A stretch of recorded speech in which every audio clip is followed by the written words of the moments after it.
The following live stream has been approved for appropriate audiences. It may contain occasional strong language and may not be suitable for younger or more sensitive viewers. Viewer discretion is advised.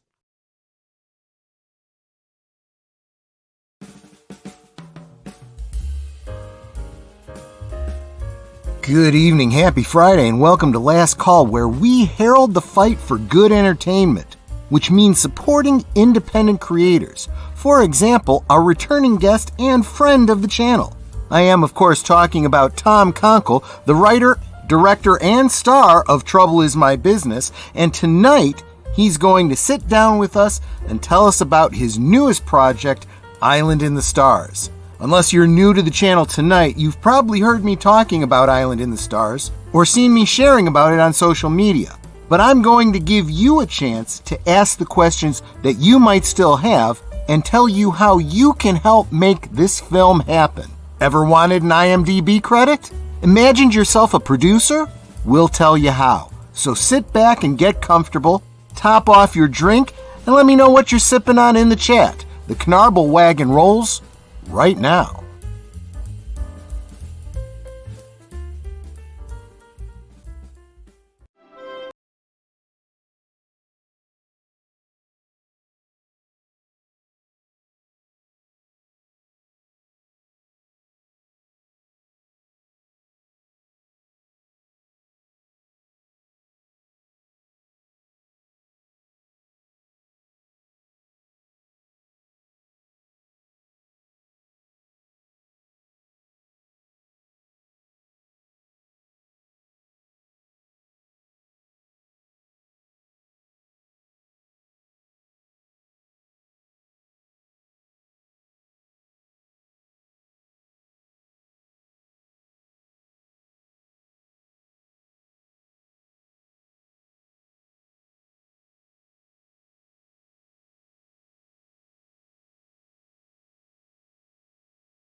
I can't wait to see it either, Mr. Wells. I'm really, really excited.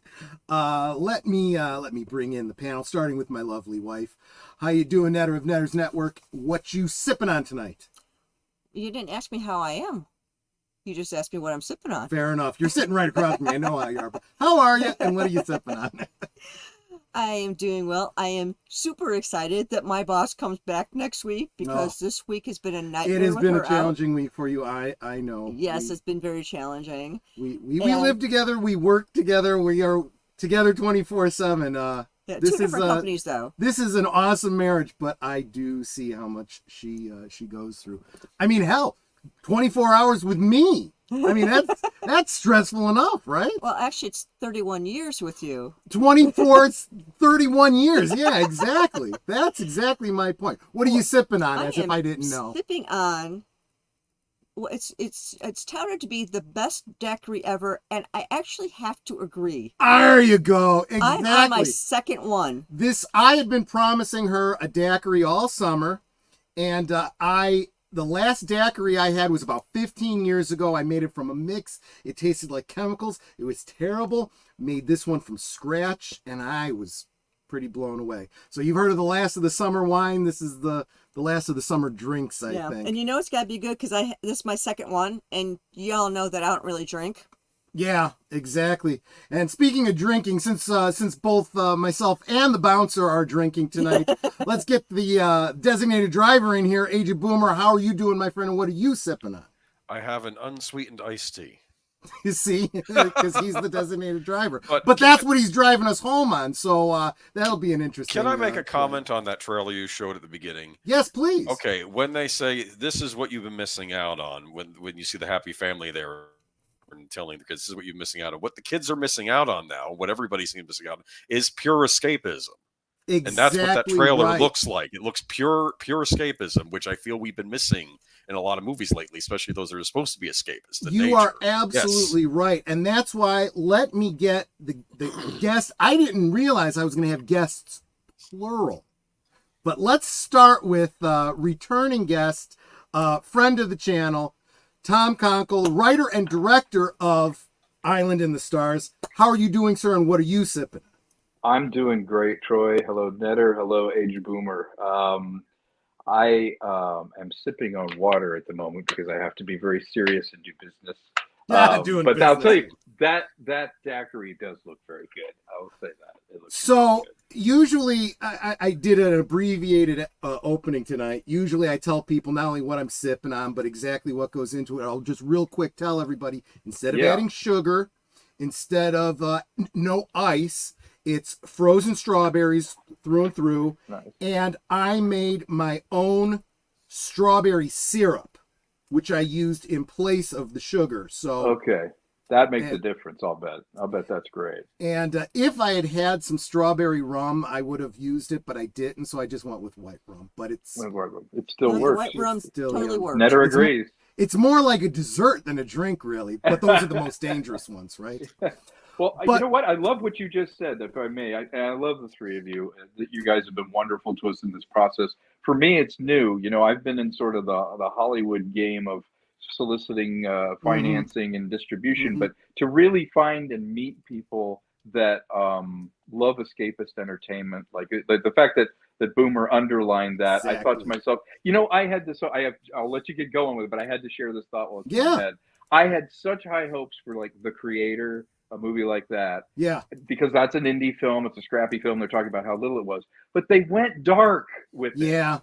It's a Vietnam allegory where they're wiping out everybody, and spoiler alert, it's kind of like Rogue One. Remember how that ended? Yes. So anybody you care about kind of isn't around to care about them. So to me, it's a shortcut. What it is you get someone who's a filmmaker or a storyteller, and they're like, and the best part is at the end, they all, you know, and you're like, isn't it cool? Do you get it? And I'm like, you know what? It's much harder to have everybody live and have to deal with their crap. Am I right? Yeah. Those are, I honestly, I feel like that when it was rare to have an ending like that, it was like, oh, that's shocking. Everyone dies, right? Right. Now it's so Everybody common. It's like, Yeah. oh, somebody lived in this one. That's the shock. That's right? Or right. the So, hey, shock remember would that be guy? that Yeah. like the main character dies. And it's like, oh my gosh. And now it happens every single Yeah, movie. in fact, the person you think is the main character dies early on. Oh, that's so shocking. No, it's not, because we saw it in Psycho, and every time since then, it's like, no, I know. My son said it best. He's just he tells it like it is. He goes, well, Dad, I've lived long enough to see him kill James Bond. They killed they killed Han Solo. They've killed this person. I'm like, Superman. Yeah, I'm sorry, son. I don't. it's They ridiculous. killed Superman. Yeah. But speaking of ridiculous, that we are keeping a producer waiting. Let's get Lucinda Never Bruce keep a in lady here. waiting. Last minute surprise guest that I was not expecting. Thank you so much for being here. Surprise guest that she wasn't expecting, didn't ask for, but you got. No, I mean, sometimes the unexpected surprises are the best. Right? We're a package deal. That is awesome. And she knows that I go off about stuff. So this whole creator Good. thing Well, she's she was used to it. probably Then. laughing, going, "There goes Tom. I guess he's going to discuss the creator now." Before Yes, exactly. Well, we've heard Vernon Wells talk about you behind the scenes, and let me tell you all about the ship. I just said good morning. Yeah. But what about the spaces and the ship? Exactly. Yeah. Lucinda, how are you doing today, and what are you sipping? I'm doing well, thank you very much, and I am sipping one of my favorite drinks, Mexican Coca-Cola. That's the best. In other words, real sugar. There you go. Exactly. If you're gonna have sugar, have real sugar for crying out Exactly, loud. which is Real the way that we all make the it. caffeine. I am absolutely with you. I mean, it's not a far cry from what I was just talking about with this. All fresh, even the strawberry syrup being homemade. You can't go wrong. There is no substitute. Absolutely. I realized this 30 years ago when I first got married. The first time I made pasta from scratch, and I was like, oh, this is different. Yeah, A lot of work. I understand why Grandma didn't do it all the time, but it's worth it. Definitely. so It's worth it. real quick, I'm chat. I'm sorry. I love you all, but I'm not gonna. We only have our guests for a very limited time. But what I do want to do is highlight a very special. Well, first I got to say hi to PJ of Orville Nation because he was first. Absolutely. But Samael the Infamous says, "Hail all. Green-haired anti-liberal, the Renaissance nerd, myself and a few others have been somewhat successfully trying to get eyes with bigger audience on this project. Thank you. Young Ripa, Geeks and Gamers, Nerdrotic, etc. I'm reasonably certain Film Threat is aware of Island in the Stars, and I know Razor Fist is. Yes, and Film Amazing. Threat reviewed my film. They're a very good indie magazine that's now migrated to being online. And about 4 years ago, they reviewed Trouble Is My Business very favorably.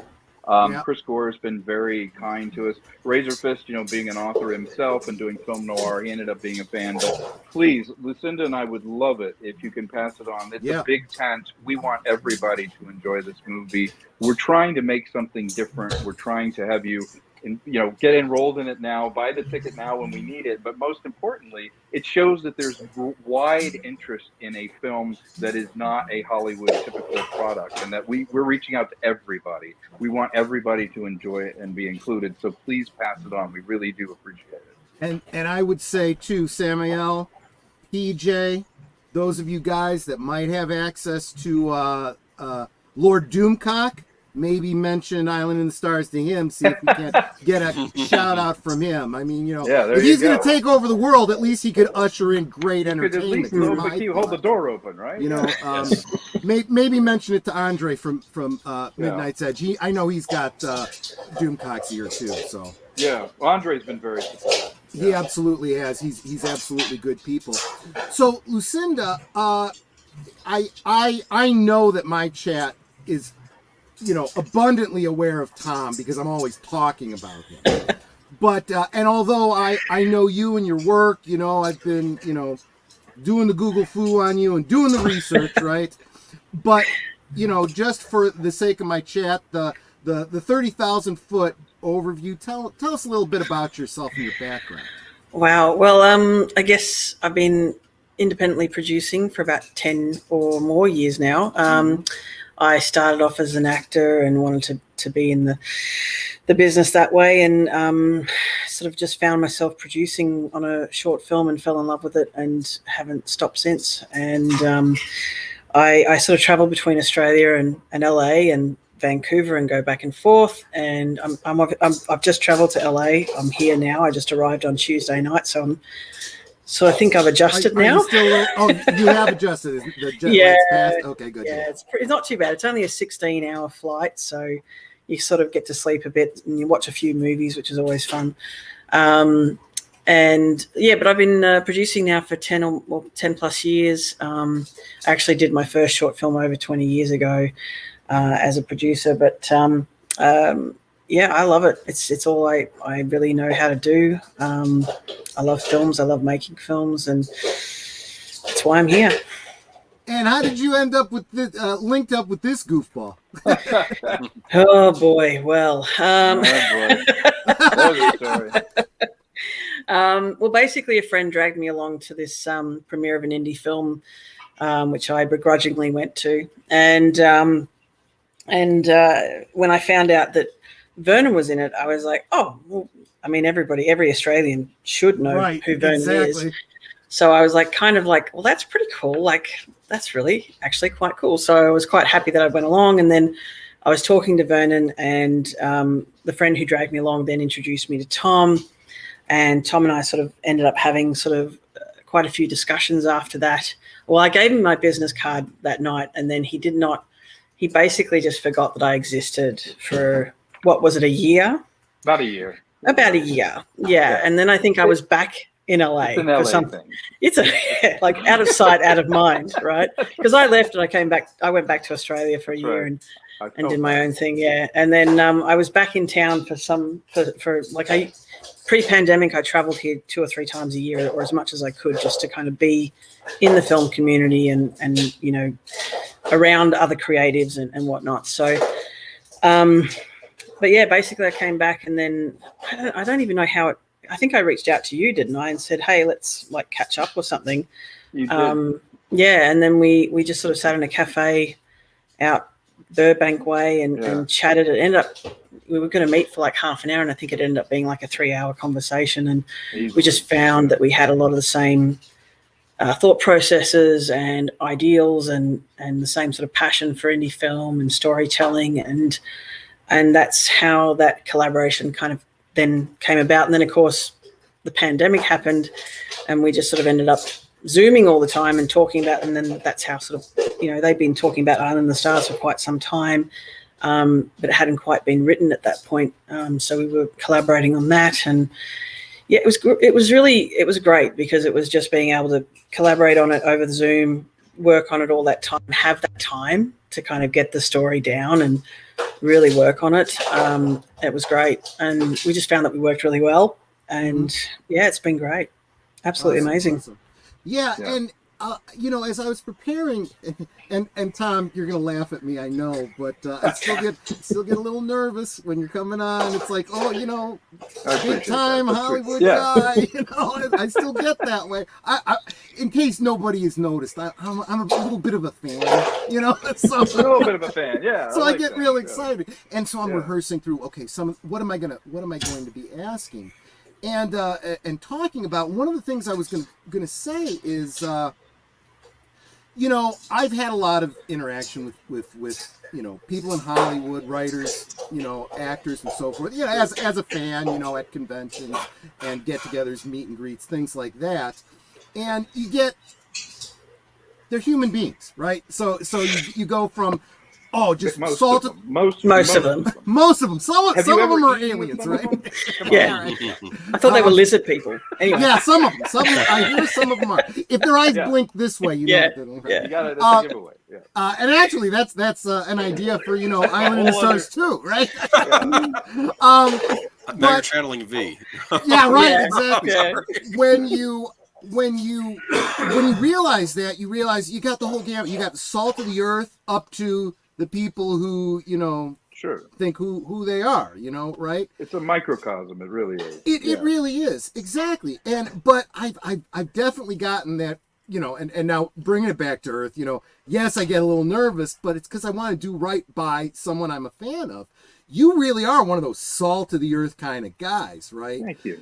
And do you think that is part and parcel of the kind of person that goes into independent film as opposed to diving into the politics of big Hollywood? You know what? I've been in both. I was going to say. Yeah, you have. Yeah. Yeah, it's birds of a feather a lot. One thing about Lucinda that drew me to her as a producer and as a human being, I always put first the person. It's you work with people you like. You work with people with integrity. She has integrity. I just respect her. She has her opinions about film, but she also is very accommodating of your own, thoughts and things. She's just a good person. It becomes a friendship when it's someone you respect that you happen to do business with. I think too many people in Hollywood either blur the lines to their advantage, it becomes a power play over it, but also there's an entitlement and a privilege to some of it where I think it doesn't necessarily create a monster, it unmasks a monster. And what I found to be true is those people that were damaged to begin with often go into entertainment and get that validation, or there's something broken in them and that's going to fix it. And when you reach a certain level, you realize it isn't. You're still broken. You just have a lot of money to spend on your vices or to throw your weight around. But people that I would call salt of the earth are the people that are confident in their own skin. And I'll give you an example. I was going on the lot at Universal. This would have been when I first was out here, 87, 88. They were filming Last Crusade, and they were filming on the stages there, and they were eating by the canteen. And so I had an audition as an actor there, and I look over, and there's Sean Connery, and there's Harrison Ford eating with George and Stephen. And I was like, that's me nervous, sure. Okay, these are basically my other dads, and so I grabbed some food at the canteen, and I went, and I was like, you had to be young to do this. I sat down at the table and just joined the crew and ate at their table, and I listened, and you would be surprised. Connery and Harrison were so down to earth, you would have thought they were the help. Like when I was there and I had my solo cup, my little red cup, Sean Connery wakes up, he stands up and he's like, "You need anything? Because I'm going to get something from the table." He's asking me if I want my thing because he knew everyone by name. Yeah. He would be like, Mate, yes, he's the gaffer. Mate, come here for a moment. Now he's been working. He's from Romania. He knew everything about everybody, and he knew they had his freaking back. Yeah. And what I learned as a director from that is if you want someone to be like a star, you shoot them like a star, you have their back, they know it. Yep. And they will treat you accordingly. The people that needed to puff up and act like they were a big deal, they were all hat and no cowboy. They were the worst actors. They were the ones you were having to feed one line to get it out of. And they're the ones that showed up coked out of their mind and couldn't get through a sentence. They didn't know anybody. And you know what? Nobody cared to make them look good. And it sets the tone for their career, I suspect. Absolutely. Burn out. You just confirmed something that I'd always suspected, and I think a lot of people listening have probably had this thought too. You think about what Hollywood is, and you're like, it can't be too dissimilar than any other workaday thing when you're working with other people. And you just kind of confirm that's true. I used to, when I was in the corporate world, every boss that I worked for, when I'd have a one-on-one with them or like during an interview or whatever, I would say my primary goal, my job, regardless of what it says on paper, my job is to make you look good. That's right. If you look good, that's how the team works. Yeah, that's how the team works. And as soon as they know that I'm not just blowing smoke, that's legit. That's how you build a good team around you. And that's how and I especially see this in independent film.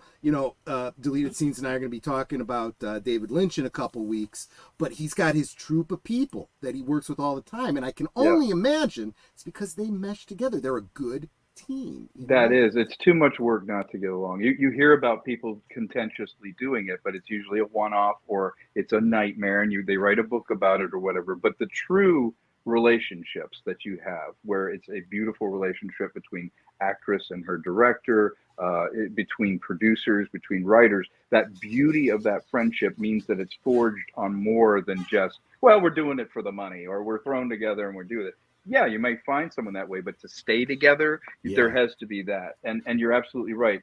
I always give this analogy from acting when you're directing somebody. The way that Meg Ryan used to look at Tom Hanks, and Tom Hanks would look at Meg Ryan, that's them making each other look good in a scene. You're like, oh, those two. There's got to be something going on between those two. That's because you are playing tennis, and the person who hits that ball over right, the next ball you hit back has the right spin on it.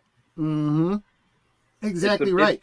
And it's important. I have to believe when you have a good team, you got a good group of people.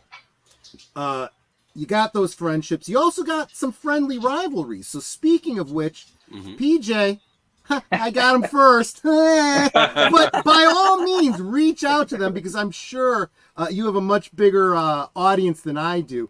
I love the Orville, by the way. Oh. Absolutely, you could absolutely find some great audience there as well. In fact, that's another thing. Just the fact that you'd come on, my channel and Netter's channel, little tiny channels like ours that have a very small but very faithful following. I don't know if you really feel that your hour here is as valuable as it could be if you were meeting with, some bigger crowd or something. But I appreciate that you did feel that reach out to the individual that is gonna do what he can to support and whatnot. This is the other point that I was thinking about for the past week that I wanted to bring up. We all those in the chat that we hang out together all the time, we often talk about is that the entertainment industry has turned on the fans. It has vilified their most staunch supporters for whatever reason. I don't understand it, but it is so common now to hear directors and actors, just go off about, because what do you mean you didn't like it? You're all wrong. It's all your fault that it failed, and so on and so forth. And my first reaction to that always was, well, kinda, but it was your job to make me want to see the thing. And I feel like, Island in the Stars and, Trouble Is My Business before it, you did the exact opposite.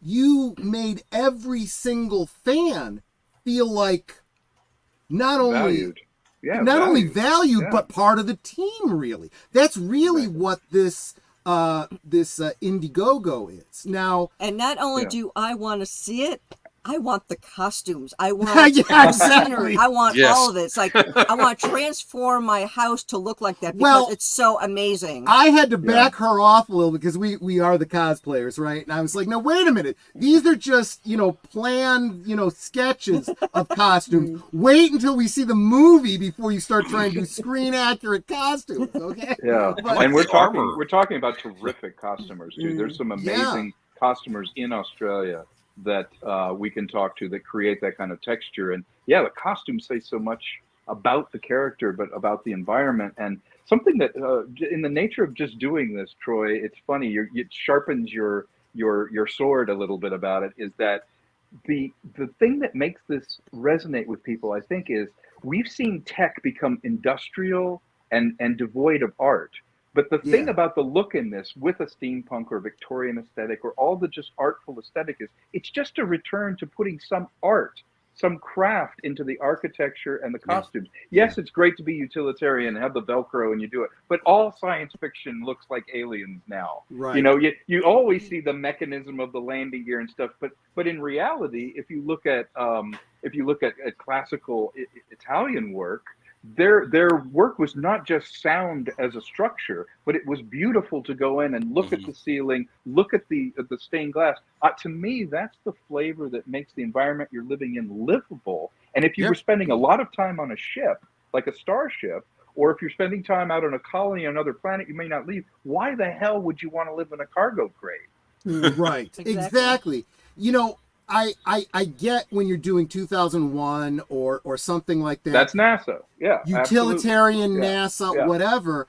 But you are working in society has moved into space. This is where you live. You want your creature comforts. You want things to be beautiful. This is my home, basically. Oh, absolutely. Yeah. Look at the starbook they used to put on the front of sailing ships to make them ornamental, or the shields that they would have on there to ornament them. Look at the captain's cabin. I was just going to say the captain's cabin, exactly. It was appointed in such a way that you felt comfortable and you brought home with you.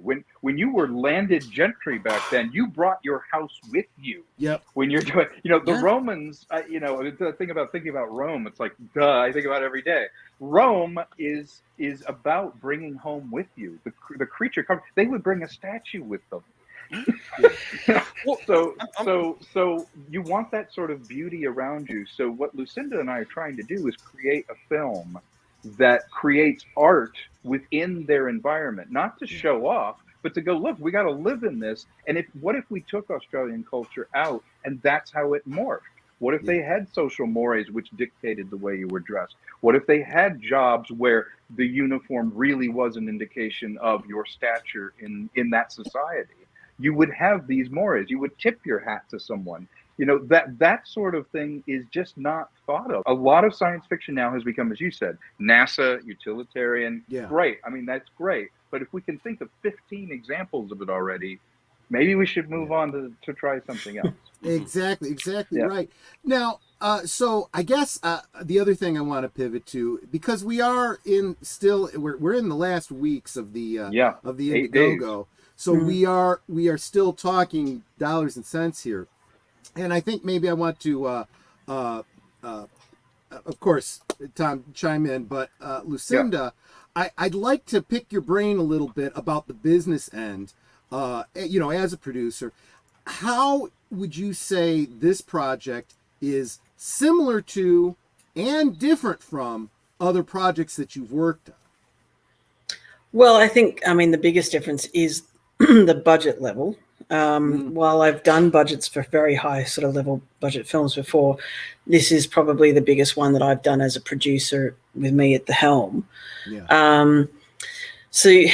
But the thing I always take away from budgets is that it doesn't really matter what the budget is. There are inevitable things that are always the same and always going to cost a similar amount of money, and it's always the above the line that changes and fluctuates to a great degree depending on who you're bringing in as actors and directors and things like that. So in terms of this film into other films I've done, like a lot of the other films I've done have been very low budget independent films. That's the space I'm in at the moment. I have worked on higher budget films, but not as a producer, and certainly sort of not as a lead producer. So it's an interesting challenge, but like I said, there's not really a huge difference when it comes to budget size. It's more just, the moving parts and having the right people that you work with that know what they're doing and being able to trust that and rely on that. And I think if you can trust the people that are with you and you're working with, then, they do their job and everything becomes a lot easier for me as a producer, and I don't have to stress or worry or pull my hair out about things. Do you ever stop worrying and pulling your hair out, though? Look, I'm an Aussie, right? We're pretty chill. We don't get too stressed out about things. But sometimes, I get a little bit kind of like, face palmy and why are they doing that, or why are we doing this, or, but that's a producer's job, is to try and figure out problems, solve them, and find solutions that make sure the film still gets made. That's the end goal of every producer, is that you can have it. Then, like I say, it doesn't matter what size your budget is, you'll have similar issues right throughout making film. So, as long as you got it comes back to what you were saying before, is collaborating with the right people who are on the same page, who have the same sort of passion and belief structure and ideals as you do in terms of moving forward with films and know what they're doing. It makes my job a lot easier. So yeah, I mean, what we're trying to do with the Indiegogo campaign is essentially set ourselves up for success. In terms of the budget. The budget in itself is $25 million US, which is relatively low for a sci-fi film, but high for an independent film. So we're riding that balance between the two. And coming from the indie world, and most independent filmmakers will know that they can make a great film for $25 million. It's the studio system and the corporate side that don't understand how you could make a film for a very small amount of money. I've made feature films for $10,000, and people just don't understand how that's even possible. But it's with the right people. Well, yeah, no, I would say Netter's right. You are good, but it's also what you said. It's that team you got behind you. Your team. That's it. You're only as good as your team. Exactly. You know, like you've got to be responsible for every single good thing they do, but you've also got to be responsible for every single mistake that they make. And you've got to help, make sure that you're giving them the tools and the right environment to succeed as much as anybody else. So I think I don't think I'm inherently a good producer. I just think that it's about the people you work with and making sure that they know what they're doing, or that they're passionate and want to learn and have that ability to adapt in the environment.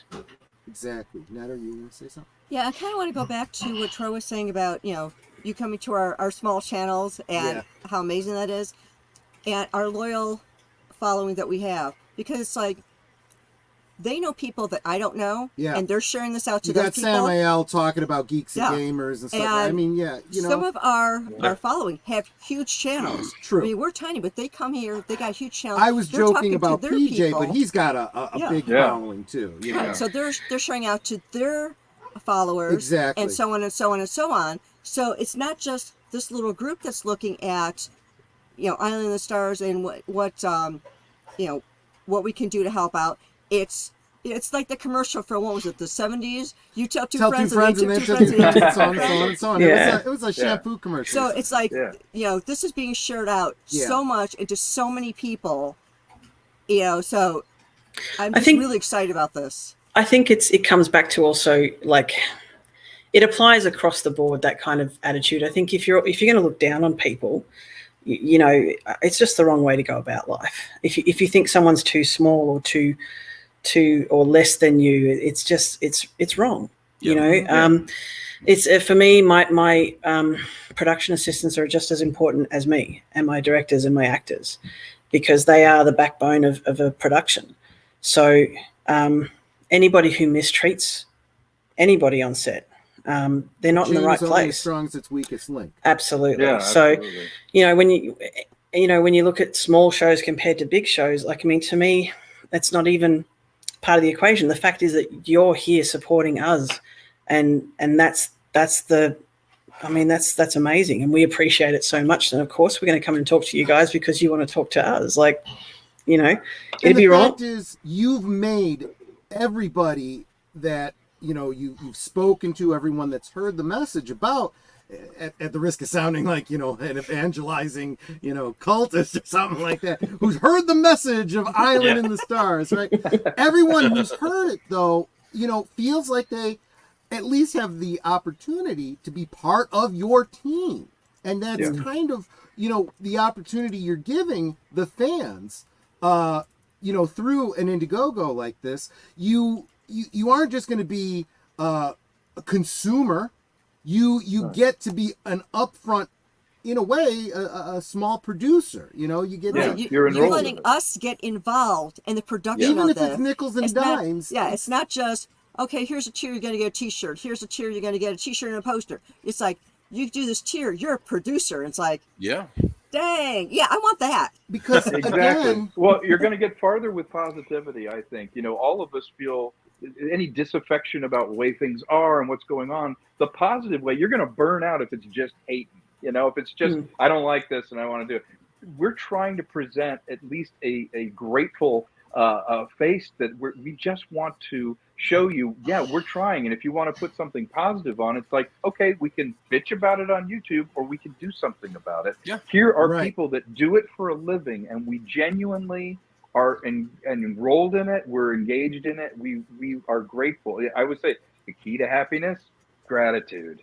We're grateful for everybody that's in here. We're happy to make this thing, but this is the time when you're sitting out there going, oh, everything sucks. This is the time to say, okay, $25, $100. Yeah. I'm going to put something in there. These people, I'm investing in them and going, you know what? Maybe they can do something. Maybe they can try something new. They seem to have the skill set. They're being transparent about it. Yep. We honestly just want to have engagement with you, where if you feel like there's merit, go ahead and jump in. You know what we're offering, and we're just trying to make a decent movie. And speaking of transparency, you absolutely have been transparent through this whole process. But I think sometimes, you know, from the fans' point of view, looking at an Indiegogo like this, trying to wrap your head around the dollars and the cents and you say 25 million, right? And I think, oh my gosh, that sounds like a lot of money. But I realize, you know, when I see the budgets for some of the movies that are coming out these days, that's really not a lot. That's a drop in the bucket. It's not. And again, it comes down to sort of above the line, below the line costs. And a lot of that inflation is happening above the line and going into the pockets of executives and people who don't really, you know, I mean, they're not really doing any much more than, you know, maybe bringing sort of certain aspects in. But I mean, obviously they're not all like that. You know, there's some really great EPs and actors and everything, you know, directors who really bring value to projects and are worth every single cent that they ask for. But the fluctuation of the inflation on budgets has been ridiculous, especially when the below the line hasn't changed all that much.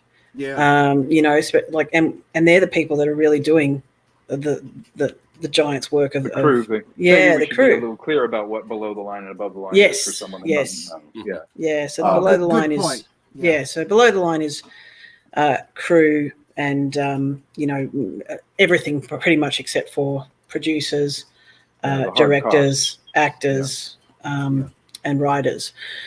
So it's and those are the costs that tend to fluctuate more because of names and who you're bringing in, or, you know, if you've got a big director or big writer or whatever, they can fluctuate tremendously. But yeah. Yeah. If you have a question, anybody, including the chat, how we envision pulling this off, like how it's structured, we'd be happy to talk to you about it. Because yes, 25 million is a huge jump from what we're asking for here, but we're happy to explain why this is. That's what I was, because I know you have on previous streams, we have talked about this, but I did want to, because I know that's one that comes up. We're talking 25 million, but the goal on the Indiegogo is 66,000. I think the term of art you used was like seed money. You know, is that right? And could you speak to that? So basically, what we're trying to do with the Indiegogo campaign is give us the ability to move forward with some of the basic things that you require to be in place, like legals, offers that go out to talent, and basic sort of lower cost things. I mean, just hiring an entertainment lawyer these days is a lot of money, and it's a lot of money that most people don't have just lying around. I mean, we're looking at $5,000 alone just for our lawyer. Retainer. Yeah, just for a retainer. So, but getting that retainer and being able to bring them in and get some of that really key contractual work done is where some of the crucial points of getting the project moving forward lie. So being able to get the lawyer involved to finalize the contracts for us, then we can finalize the contracts with our EPs and who are sort of talking about bringing money in. We can then make official offers to agents on behalf of the film to their talent and whatnot. So it's little bits and pieces. And I know that we did do a breakdown in the actual campaign description of what everything was for and what all the different amounts were for. We want to hire concept artists to actually start locking down some of the key artwork and what this world is going to look like. And we want to be able to really kind of have clear steps forward towards that 25 million. And that's what 66,000, we worked it out, we talked about it, we discussed it. 3 months of work went into the Indiegogo campaign before we launched it, because we really wanted to make sure that we were being clear about what we needed, that we were showing what the film was about, who we were, and why we were asking for this money. And to also give fans a chance to be involved right from the get-go, because as soon as those big dollars come in and those big investors come in, it becomes a slightly different, game. So giving fans and the chance to get those first, that first foot in the door is key in a way. Right. And it does. It allows us to move forward with some of the most crucial steps required for, the legal side of filmmaking and the logistical side of filmmaking. Yeah, and there it was right there, the funding goal. If I may, too, parallel to her, it also satisfies another super important thing, which is every investor, every distributor you go to is like, hey, how do I know anybody wants to see something original? How do I know that? Well, here is an instant way to show not only lip service, but they actually put their money where their mouth was, even if it's $10.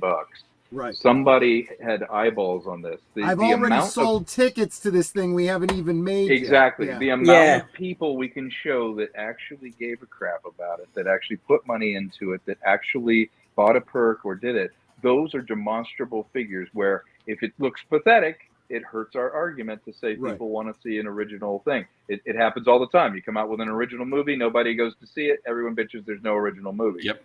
So with this here, this is also a bellwether of people's level of interest of, well, here's an original project out here. Look how many people were interested in that project. Hey, person with the second amount of money that we need, it has millions of dollars. Look, you've already sold, 200 tickets, 2,000 tickets, whatever you have. That is a great way for us to counter the argument of, well, why don't we just do the Little Rascals again?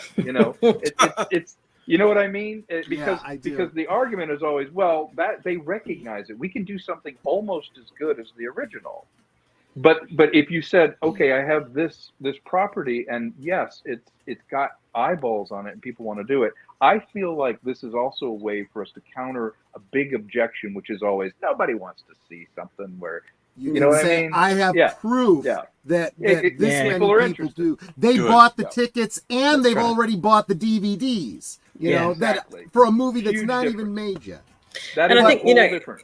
And it's also like that chicken versus egg scenario. True. It's like, I think a couple of the people were talking about getting talent in. Get talent in to help you get financing. That is the biggest challenge: chicken versus egg. You need money to get the talent, and the talent, and you need talent to get the money. And they both want to see the other one in place before they'll even look at a script. So we have been talking to some big names, yes, which we can't really discuss, unfortunately. But yes, but let's say someone who may have done a movie with Vernon, read it, and wants to do it, and says, "Did you mention this is being done most in Australia? Yeah, so think Australian talent you might have heard of." Yeah, if you were in a scrappy little Australian film, say. Right. So anyway. But my point being, though, the gatekeepers on that at the end of the day, no matter who that person is, and we're not promising that person, but that person, say they went, hey, make it happen. I really like this idea. Okay. They said that. Maybe. So then you have to go to their agent and their management teams and say, we have money set aside to be able to pay that said person. We can make an offer to you. We're obviously not going to pay you everything up front. That's nuts. But we have something that we can say, yeah, this is a good faith negotiation. Can you say you're in it? Every actor we deal with does that. But here's the thing. Every distributor goes, who's in it? Before we give you any money. I do find PJ's comment kind of funny. He says, you don't always need money to get the talent. Well, I mean, look at Mr. Wells. He's actually kind of negative because he's a producer. He's putting the money in up front. It's a balance, and it's always without getting obviously too into it because it may bore some people. But the challenges of being a producer and this part of producing is an age-old battle. And yes, you can get talent without money. There's so much talent out there. and clout, without money. But you can't get A-listers. Right. You can't really, if you're lucky and you know somebody who knows somebody and you can get the script in front of them, it still doesn't mean that they're just going to go ahead and do it without there being money. And it's not even the talent that does this. It's the agent. That's their job. The agent says, I'm not sure this is good for you. So, I can't tell you how many times that happened at a party where you go up to a person, even an A-lister, and you're like, hey, I wanted you to do it. Oh, I didn't know anything about that. I would love to do that. And I'm like, you never saw it because your agent wouldn't give it to you. And they're like, what? That's right. And that's happened.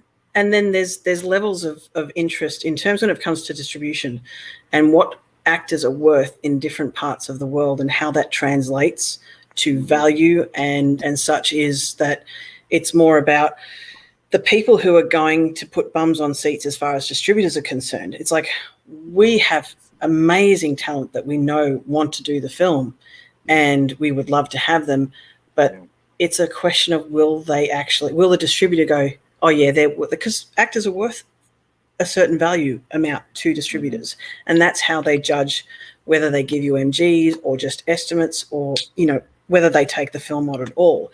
There's a lot of that background stuff that not a lot of people kind of experience or know about, which is it's a dance of sorts, and you're constantly sort of working around and trying to find ways to get the talent that brings in that interest. And it's that chicken versus egg scenario. And while you can get lots of talent without money being attached to a film, it doesn't always necessarily help.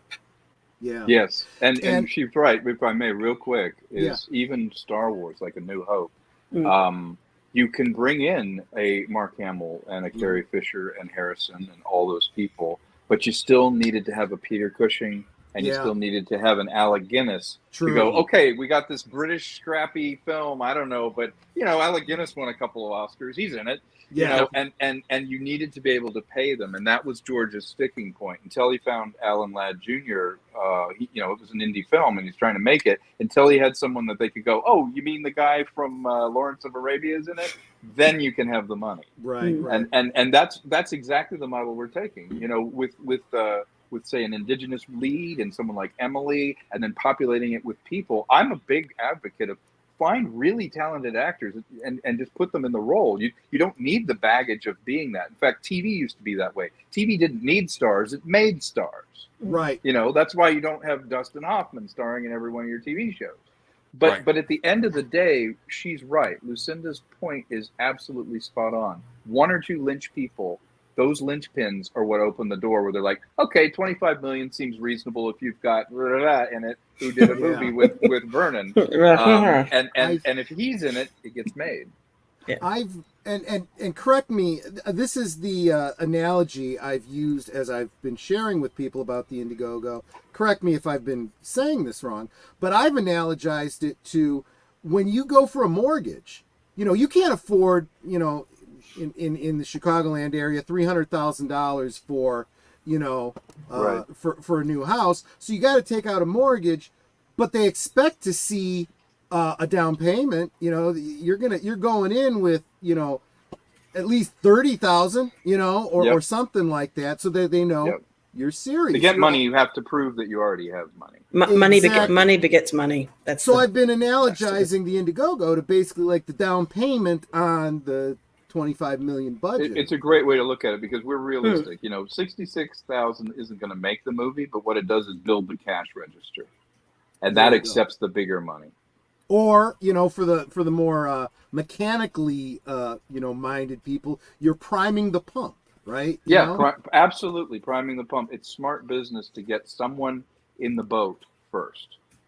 So there you go. What I did not do was take everyone through the tiers, because we did that on Netter's channel. I know that with Script Doctor you did a bunch of. Speaking of Script Doctor, all the links for all the interviews you did with Script Doctor are in the description below. I would encourage people to check those out as well, because a lot of your questions get answered there.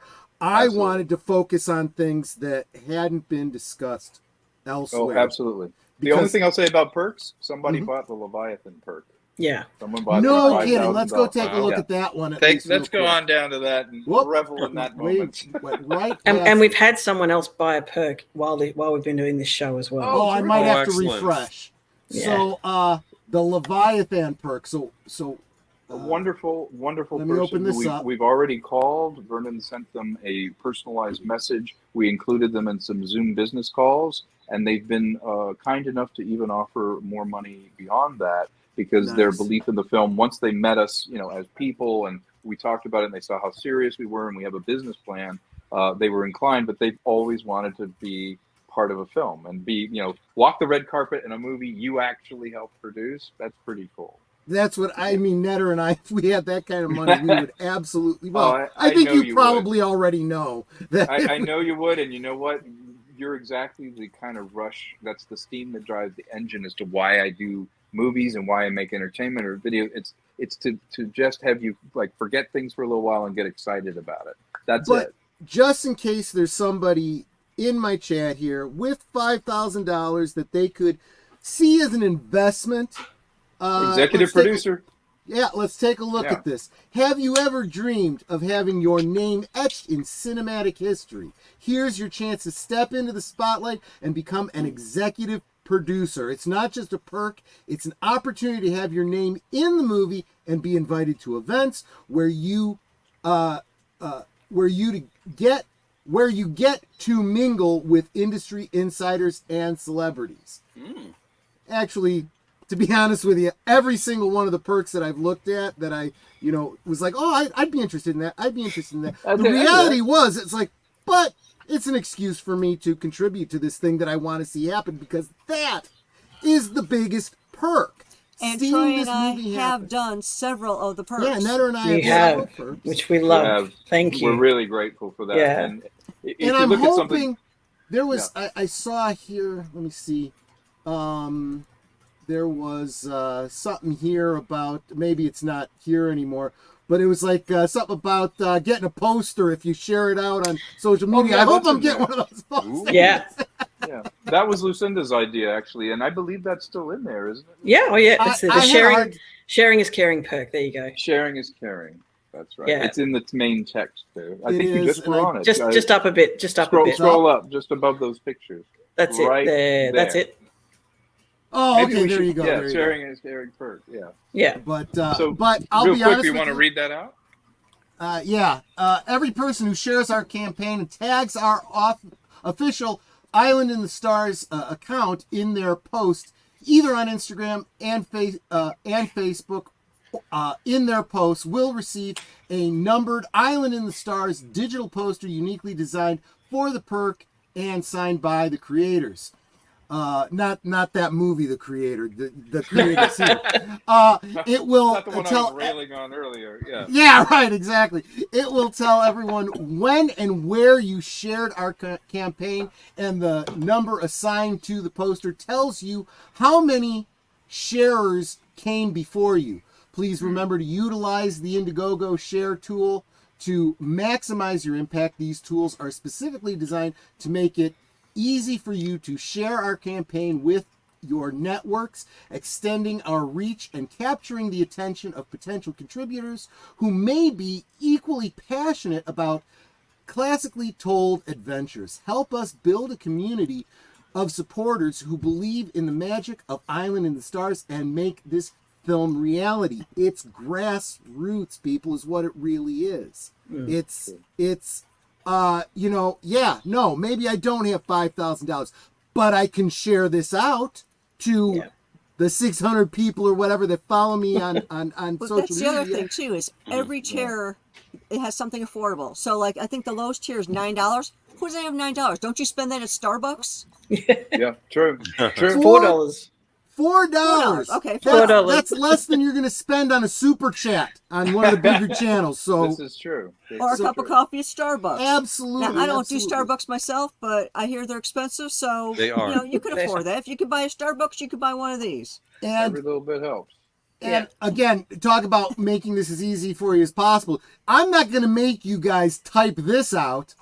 This is already pinned to the top of the chat, guys. So it's really that simple. And ordinarily, I would say don't leave the stream to do that. Do the right click. I don't care. You can leave the stream. If you're going to put your money on this, you don't need to hear anything else we have to say. Okay. Do you want to share with everyone the perks that we actually did? I gotta see if I have them. You go ahead and share because I don't. So Troy and I have cutesy names for them, and I forget what they are. Troy and I have gotten Captain My Captain perk. Mm-hmm. That one's $49. Yep. And that one you're getting a digital copy of the script, a digital copy of the poster, special thanks in the end credits. I think that's cool.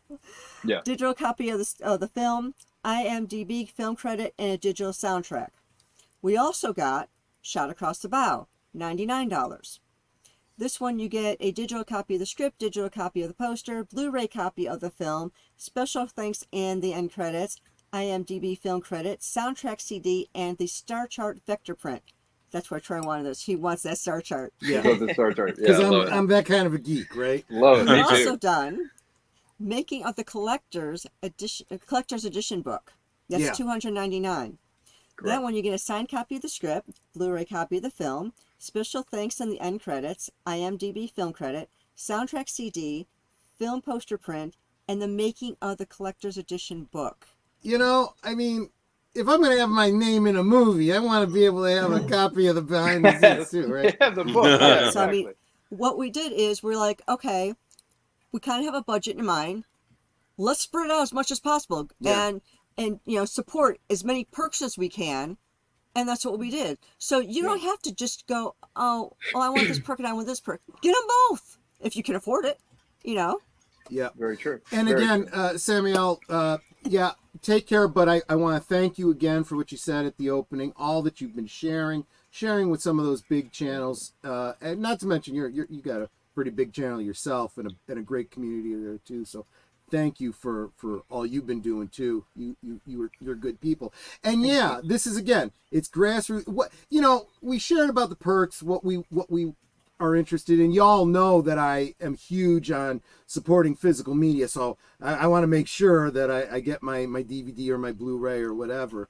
But I want to see this get made because, darn it, I really do want to, quite literally in this case, put my money where my mouth is. I'm constantly talking about how dissatisfied I am with so many franchise films. I also talk about so often. You were kind of getting at it just a second ago, Tom. How you could bring in all the talent that people may have never even heard of, right? Who knew? Honestly, I've said this before, folks. How many times have I said this? Who knew who Christopher Reeve was before he played Superman? Right? Thank you. He is the benchmark for Superman on film, right? Yeah, he owned it. Yeah, you're absolutely right. You don't need to have a star in that role. Right? Yeah, you're absolutely right. Carrie Fisher, Harrison Ford, Mark Hamill.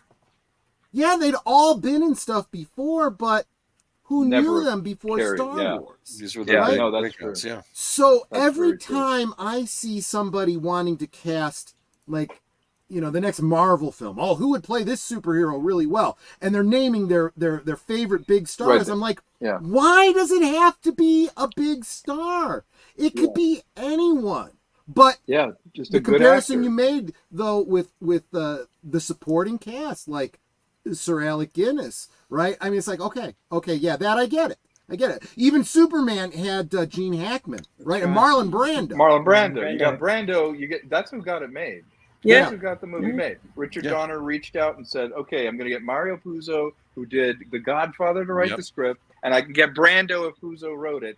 Okay, how much money do you need?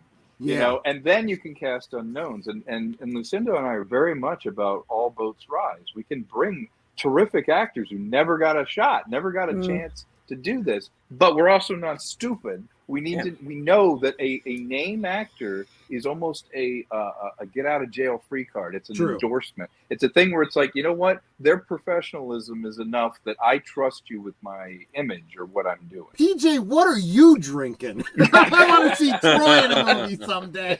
I want to know what movie. What movie? You know what? I've done stage. I don't know that it would translate to movie, but you know, I'd be willing. Stage actors. If someone make the had a best role actors. for me, I would be more than happy. But no, Well, a lot of Star Trek actors started out as stage actors too. Mm-hmm. Oh, absolutely. Yeah, I think Patrick Stewart. Well, and this is Stewart. something. This is a comparison that I often make. Yeah, I'm an Anglophile. I admit it, but I really do feel that classically trained British actors that do, you know, stage, then they go to film, then they go back to stage. They have the acting chops that I feel like sometimes the American actors are kind of lacking. You know, stagecraft. Stagecraft is what they're lacking, and that's why a lot of Aussie male leads took over at the top, because they were trained. You get someone from New Zealand or an Australian man comes in, Hugh Jackman, Russell Crowe. They have stagecraft, they have gravitas. Too many acting classes, you're out there like, I don't want to be an actor, I want to be a star. You know, and that's the attitude. I want to kick ass, you know, that kind of thing, and that's not acting. You know, when I actually met Hugh Jackman when he was before he was famous, and he was playing Gaston in Beauty and the Beast on stage in Melbourne, and I remember just being mesmerized by him on stage. And he came down afterwards and would talk to everybody, you know, in front of the stage, and met with the audience, because, you know, he wasn't Hugh Jackman then, he was just Hugh Jackman, and he'd done a couple of things, but he was the sweetest guy. And I remember saying to him, "You're going to go far. You're going to be like you're going to be a big star one day, I reckon." He's like, "No." He was so sweet, and I was like, he probably thought I was crazy, but yeah. Didn't think it would be for playing Wolverine. Called it.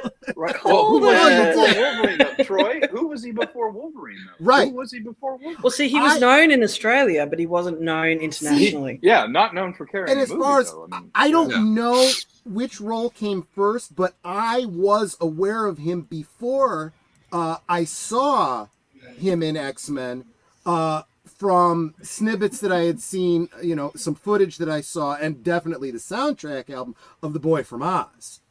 Yeah. And when I was like, Yeah. wait a minute, that guy playing Wolverine is that singer from the stage production? I'm like, oh my gosh, I was just blown away. But, you know, you should watch the film Paperback Hero. That was before he was massive, and it's just this beautiful little Australian film called Paperback Hero, and he plays a truck driver. But just to answer Brett's got a question there about the shot across the bow.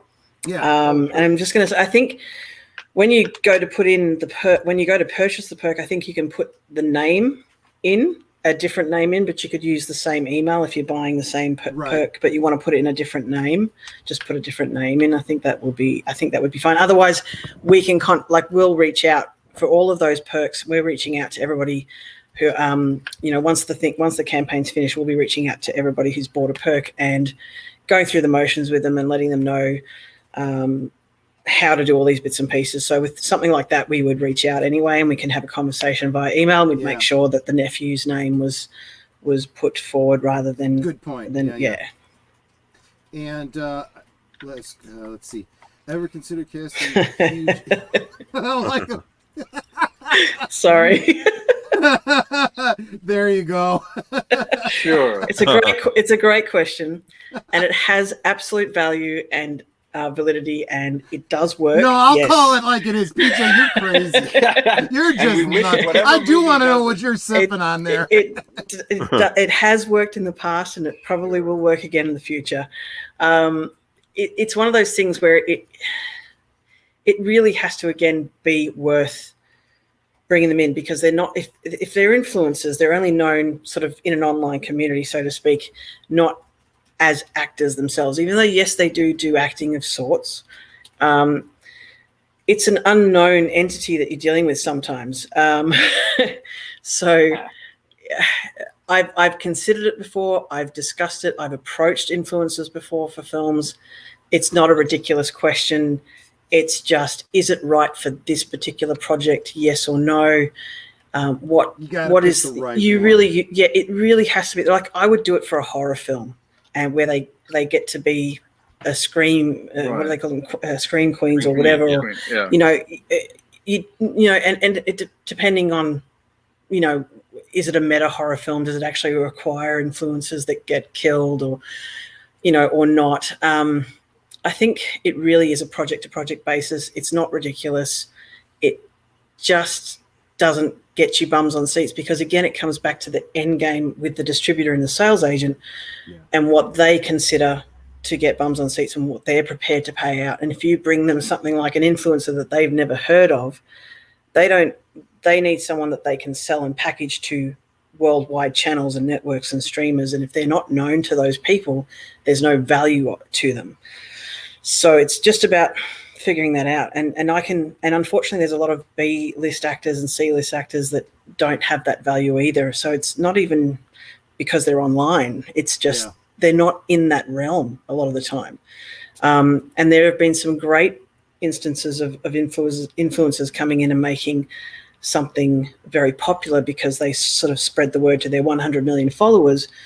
But it's all about the conversion rate from 100 million followers to how many bums on seats does that actually mean? Exactly.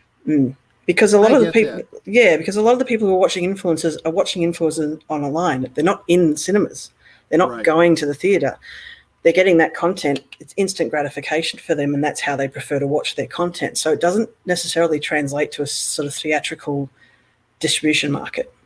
It is like I see it as the modern version of the old direct marketing, right? You'd send people out with flyers to hand out. And you're like, if you get 1/2 of 1% of the people they hit, to come check out your whatever, that's a huge success. And in a way, it's almost the same, with the influencer crowd. But that being said, and I've picked on him because I love to pick on PJ. But seriously though, I think there would be a great deal of overlap if you could hijack one of his streams, like maybe next week.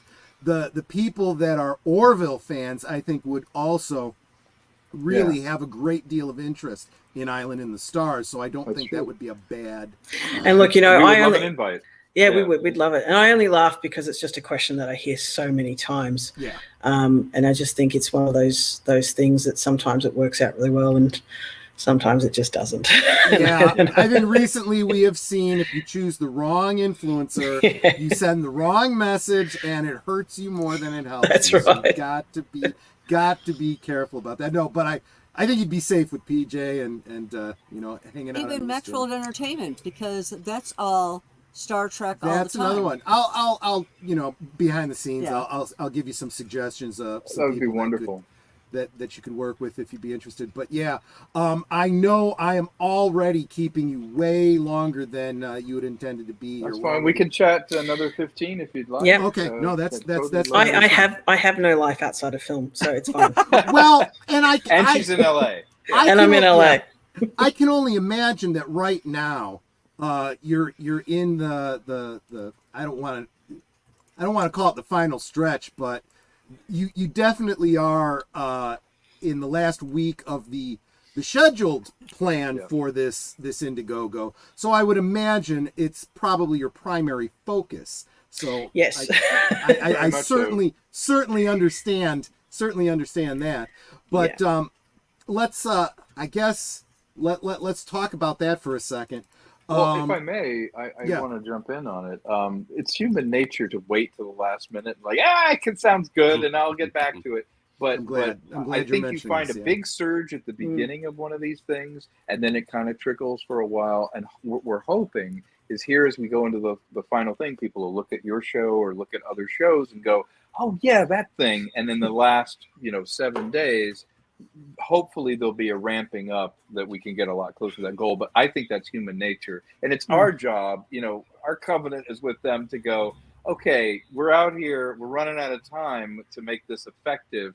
If you want to see those eyeballs and you want to show your support, we've got to keep a steady and consistent message. And I think now that we're in the last week, it's like, okay, remember you were thinking about it? It would be now if you really want to. Yeah. And I would go even further. I would say that just as we mentioned that this whole Indiegogo is to raise the money that's the kind of the seed money, your down payment on the mortgage type of thing, and you need it before you can go farther. By the same token, you individually making your contribution are kind of making the down payment to everyone else who's looking at this going, is it really worth it me getting in? Yes. Look at all the tiers that are limited, that are filling up. You know, as we're getting closer, you want to be a part of it, but it takes you not waiting till the last minute, but doing it right now, so other people start looking and going, wow, this is growing. They're going to do this thing. Let's make this happen. Not only that, you risk the chance of not getting that little tier that you wanted or whatever. And I would say finally, you know, again, it's the putting your money where your mouth is. You know, you talk about how you want something.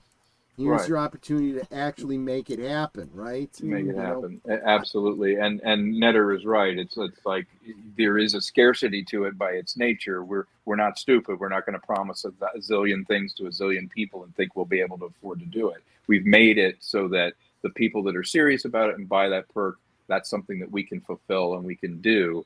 And I hope that people will look at this now in this last week and go, okay, this seed money is what moves it forward. Lucinda has put in personally, there's a lot more work than just looking at this. And if I may, she and I worked on a budget for months, and then doing a budget for a $25 million film is deeply complex. We have scheduled it with something called a day out of days, which tells every actor every day they're going to work and who's working and when. We have scheduled everything in the budget. We have gone through and broken down this entire script. We have done all of the work, which would be $250,000 worth of work. Me and Mike have already started developing the effects and things. Mike and I have talked about $1 million worth of post work, and just who do you think's creating these videos? Who do you think's creating all these images and all this stuff? All this is sweat equity and real dollars we've put into it because we believe in it. So it's sort of the tip of the iceberg. You've got this seed money and then all the work that we've made to make it worth putting any money in. I mean, if this is all we had, then we're just dreaming. But because we have a business plan, we've already got contracts, we've already got one distributor that's given us a contract, we have budgets, we have the script, we have a lot of the concepting already done, we have the team. All of this money is basically being put on top of a bigger pile that's already there. Yep. And one other thing I would say, and because I know there's a lot of people thinking this, I don't have any spare change right now. Okay, that's fine. You always ask, what can you do? It costs you nothing to share out the Indiegogo on your social medias, right? Absolutely. You know, just like you know, me and Netter and potentially PJ and so many others reaching out to their followers and whatnot. You can do the same thing, even if you don't have a YouTube channel. You got the Twitters, right? You got or what do they call it now? The X's. You got the X's. Yeah. You got the facey type books. They got everybody has an X. Yeah. And like I said, there are cheers affordable for everyone. Well, a cup of coffee will get one of these cheers. You know, instead of you buying Starbucks, you can buy. That's why the link is at the top and not, buy me a drink this week. And speaking of the limited ones, you can adopt a pirate. But there are only 15. What? There's only 15 available. So, if you're not one of the 15, well, you've lost your chance. That's right. You can adopt a pirate and a space pirate. Adopt a pirate, keep him on the crooked and barnacle cover. You get to name the pirate. I mean, so it's not just you're adopting the pirate. You are naming the pirate. I mean, do they have barnacles in space? Yeah. You know what? They do now. Yeah. They do now. I was gonna ask if they're lady pirates, but I'm sure there are. There's gotta be. Oh, one of the main villains is a character named Mary George. You can see her in there. Krista Vendy is playing her. Cool. And, yes, she's on that, and she is an Henri Kerr. She's absolutely. Cool. I was thinking this too as I was watching, and I've seen her and I've seen the interviews with her and stuff, and I'm like, well, here's a production that's looking to be made that is not afraid to show women being attractive. I mean, she's beautiful. That's what entertainment should be again. Make women attractive again. I mean, absolutely. She's fantastic. And you know what? Someone like that playing an evil character is delicious. Because you look at someone like Krista and you're like, oh, wait a minute. Yeah. She's not nice. No. Love that. But if that's the last thing I see before I die, well, I'm okay with that. I'm okay with that. She's a wonderful woman, and you know what? She has been behind the scenes helping us so much. She believes in this thing. I met her through Lucinda, and she's been nothing but forthcoming about contributing and being part of the whole process. And those are the kind of people you want to work with.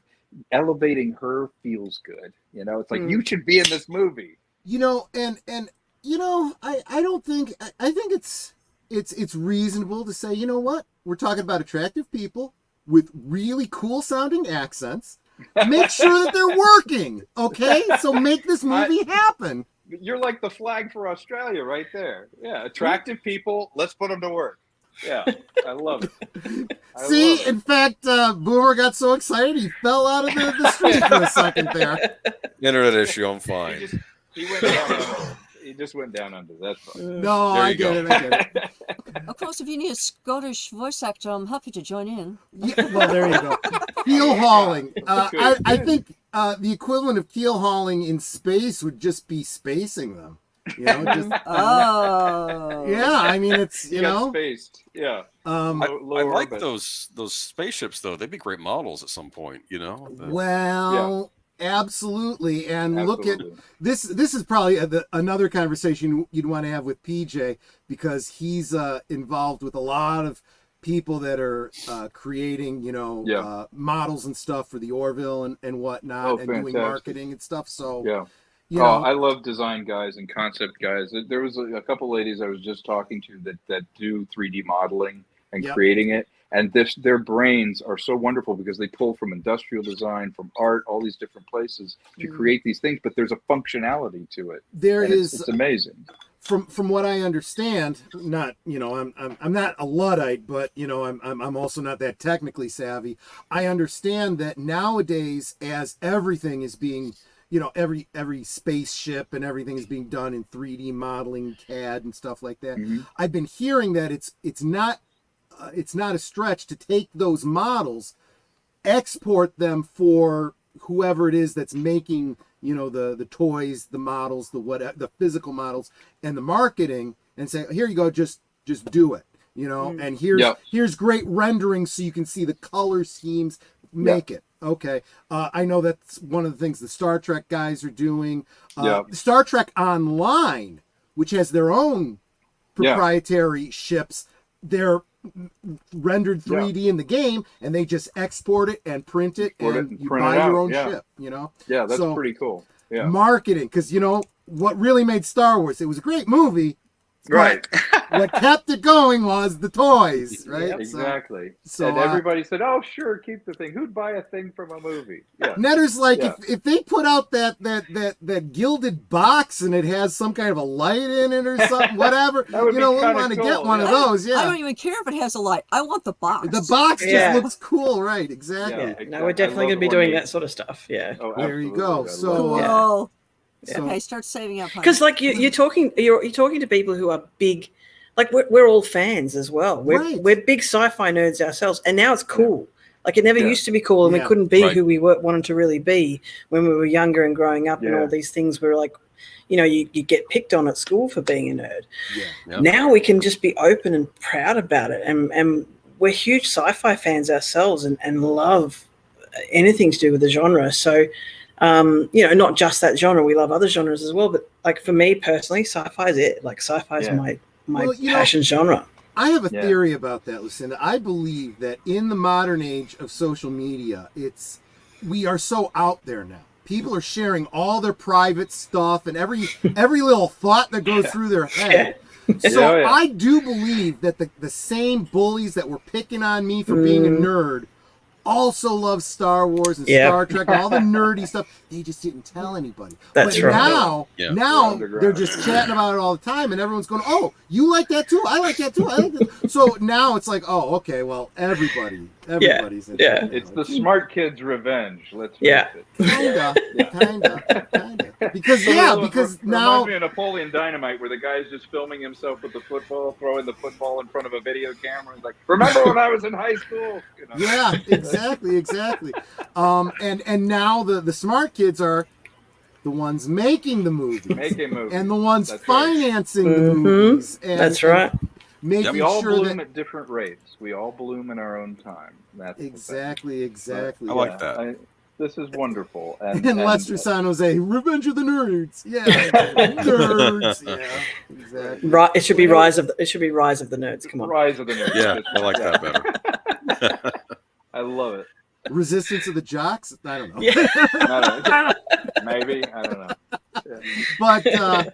But yeah, especially I'm getting off on a side tangent here, but you look at Critical Role, and you got all these good-looking people, these voice actors, and screen actors, playing Dungeons and Dragons on a stream every week, and it's like, okay, it really has we've come a long way. Yeah, we've come a long way.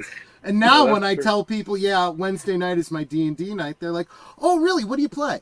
Not what's Dungeons and Dragons, but what kind of character do you play? What level are you? Yeah.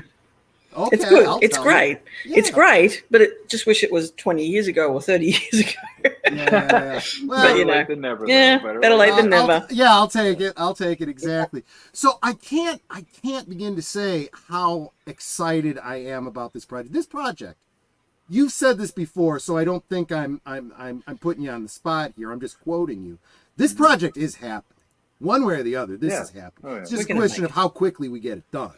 Correct. There's many paths to this, and this happens to be one of the quicker ones. Yeah. So guys, I'm excited to see it. Let's make this happen as soon as possible, right? Absolutely. And offline, if anybody has any questions, hit me up on Twitter. You can certainly go to Troy or Netter with any questions, and we'll be in touch. Don't talk to me. Don't talk to me. Or you go to Lucinda. Are you on Twitter, Lucinda? Oh no, yes and no. Okay, well then it'll be a little hard to tweet you. Yeah. I mean, I am on there, but I'm not on there as my name, so it's hard for people to find me. So maybe I'm right about that. But I'm on Instagram and Facebook and TikTok. Hit her up on Instagram. I'm where all the cool kids are, apparently. Like TikTok's the place to be. I really do, though, recommend you're sharing out the link to the Indiegogo. You're tagging Island in the Stars movie on Twitter. I don't know what it is on the other ones. Tom Konkle, make sure you tag him too, because Absolutely. that gets the eyes on it. I don't know. I'm guessing it probably encourages you a little bit to see that people are sharing it out. It's absolutely. It does. Lucinda, do you prefer someone to reach you in a particular platform? I really don't know where to direct them. I mean, I'd like to think I'm pretty accessible on Instagram or Facebook or TikTok, and I'm always open to people reaching out to me and talking to me about producing stuff and wanting to learn and whatnot or understand it better. So And your Instagram is Lucinda Bruce? Yeah. Okay. Yeah. So there you go. You can reach her on that. If you have any questions for us, honestly, just hit us up and we'll try and get right back to you. But it'll cost you $25 million. There you go. I like how she thinks. Let's get that movie made one way or the other, right? That's right. Exactly. So I've totally put you guys on a track and forced you along. Have I missed anything that I should have brought up tonight that I didn't, that you wanted to mention? Just take it away. What do you want to get out there that we haven't said yet tonight?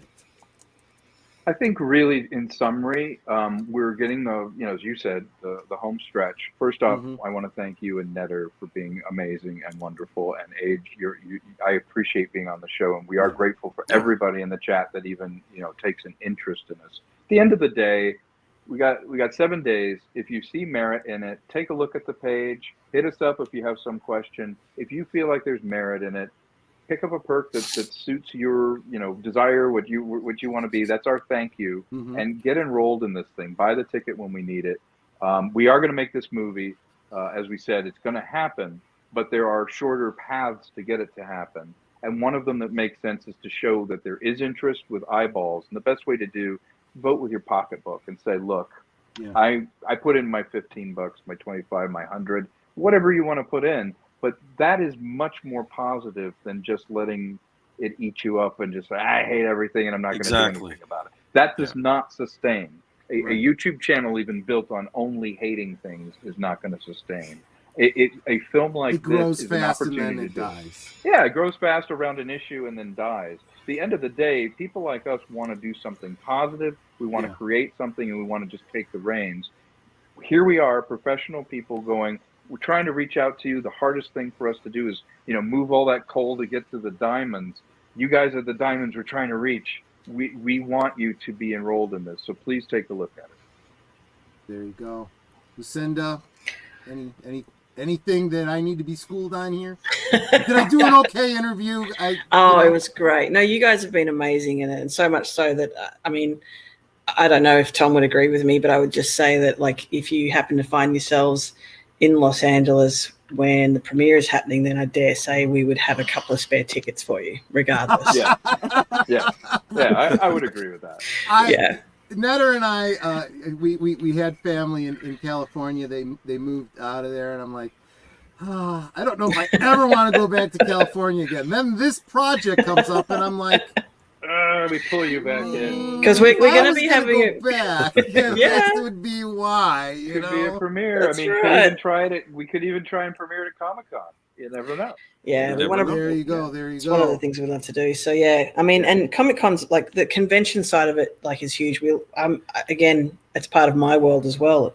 I was a convention attendee, and I was also a convention agent. So I've been around the convention circles, and I love the fans, and I love seeing the impact, the positive impact that fan bases have on sci-fi and sci-fi TV shows and feature films. And it's evident that we love our sci-fi. Just by going to a convention, you can see how much love there is for sci-fi.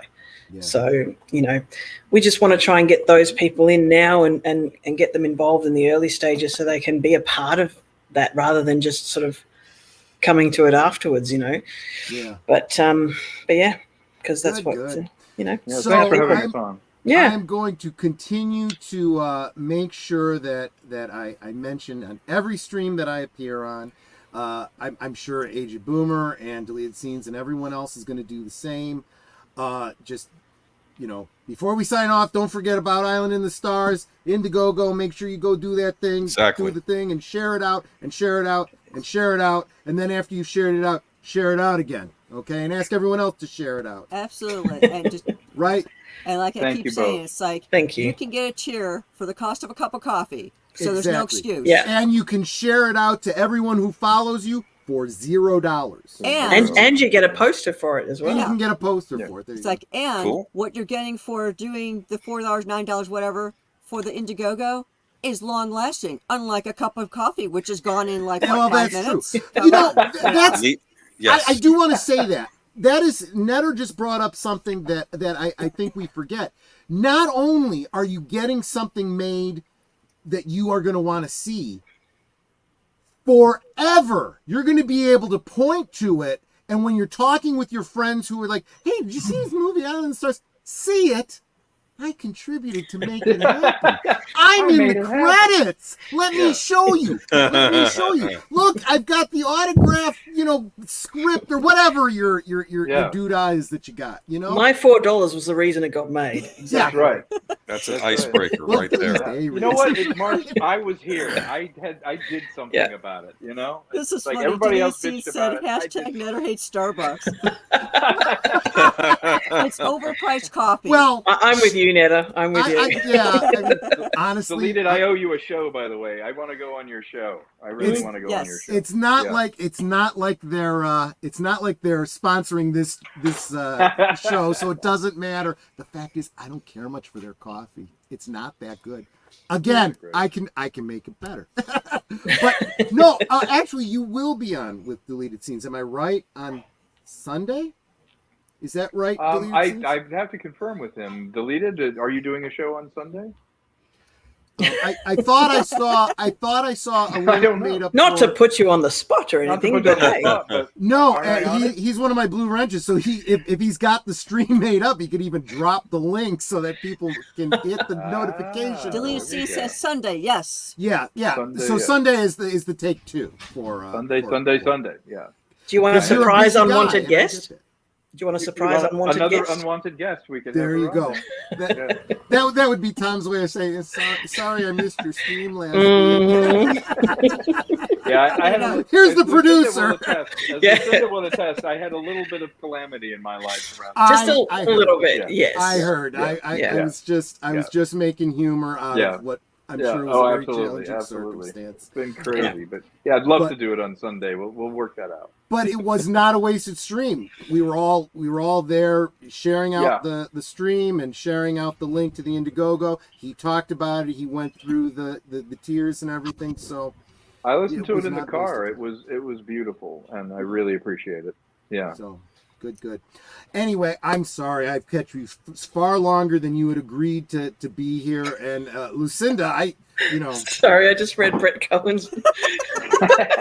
I know, I just read it too.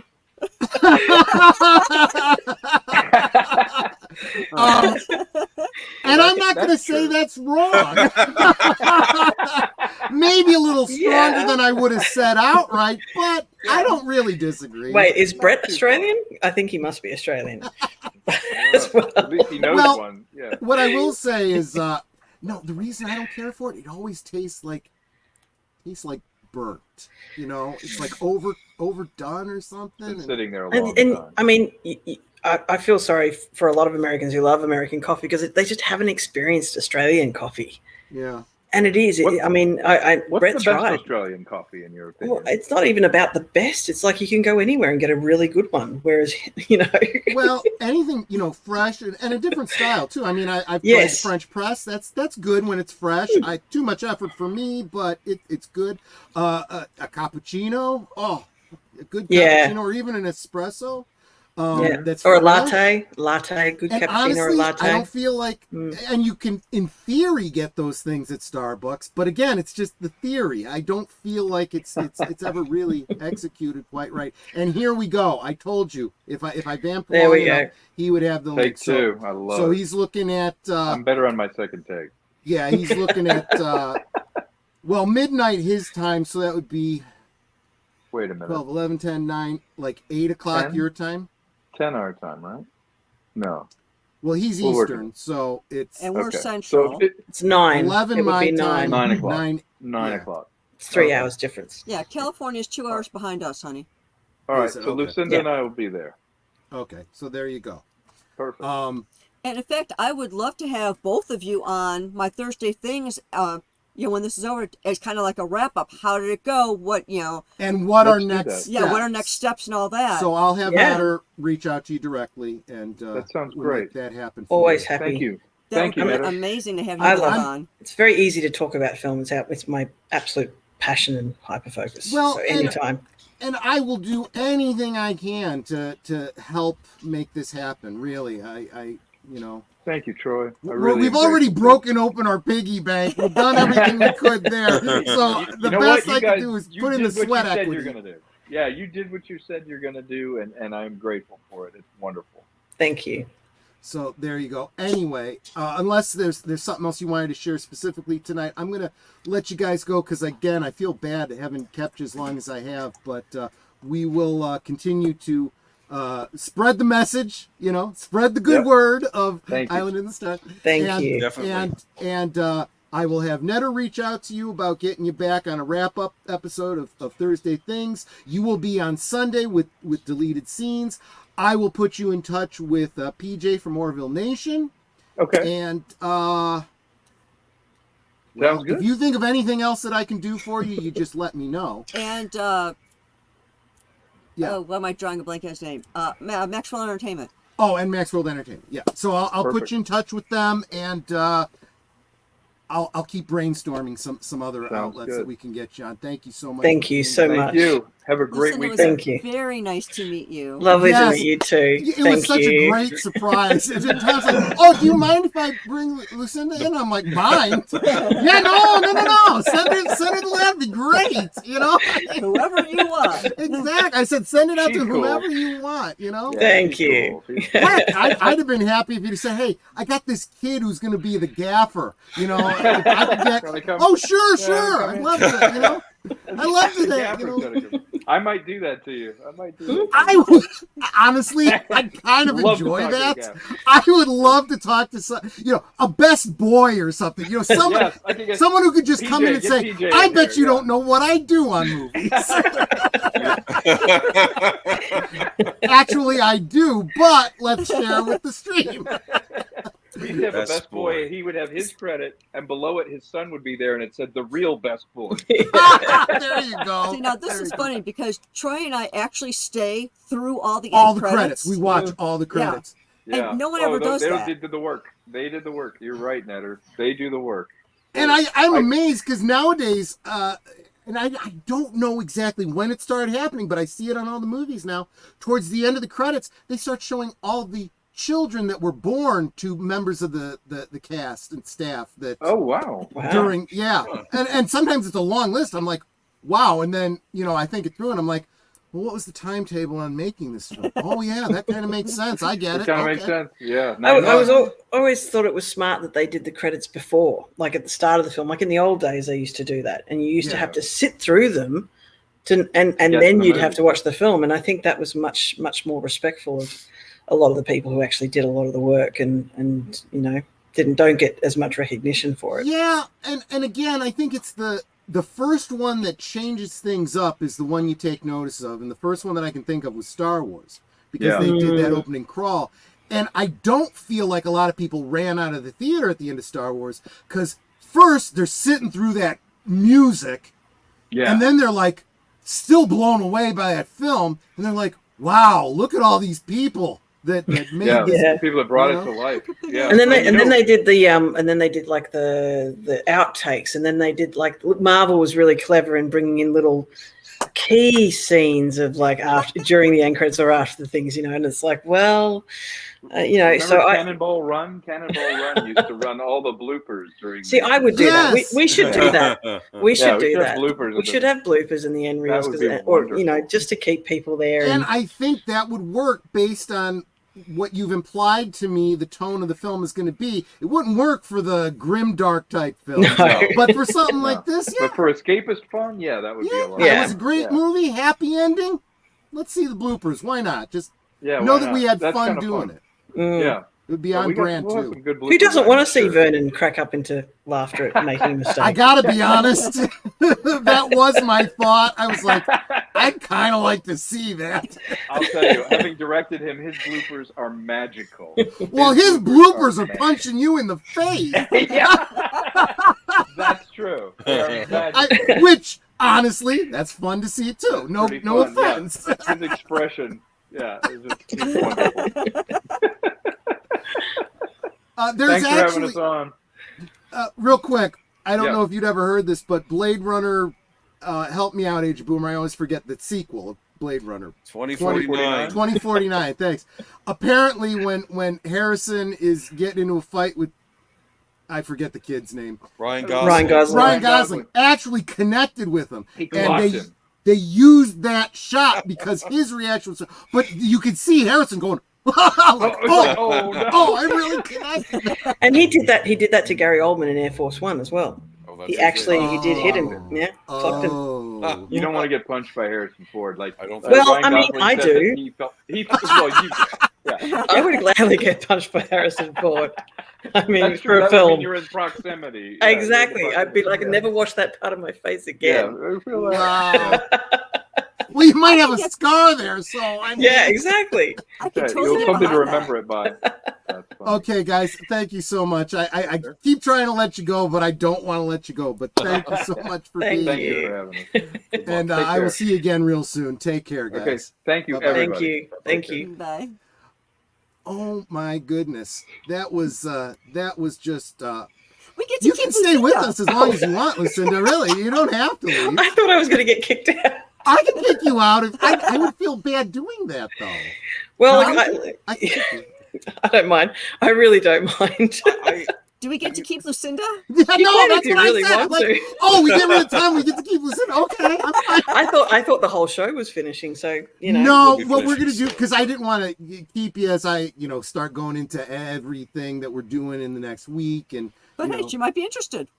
I mean, totally. I get that. But I'm sorry, Boomer. I kind of talked over you. What were you going to say? Well, I was just going to say, I think of Harrison Ford punching people, and I think back to that scene from Time Bandits when Robin Hood's giving out all these jewels and stuff to the poor, but then one of the merry men punches each of the beggars in the face. And I was thinking, I had this scene of like Harrison Ford giving out turkeys for Thanksgiving, but every time he gives out a turkey, he punches somebody in the face.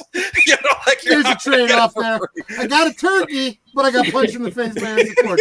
Maybe I'll take that as a win.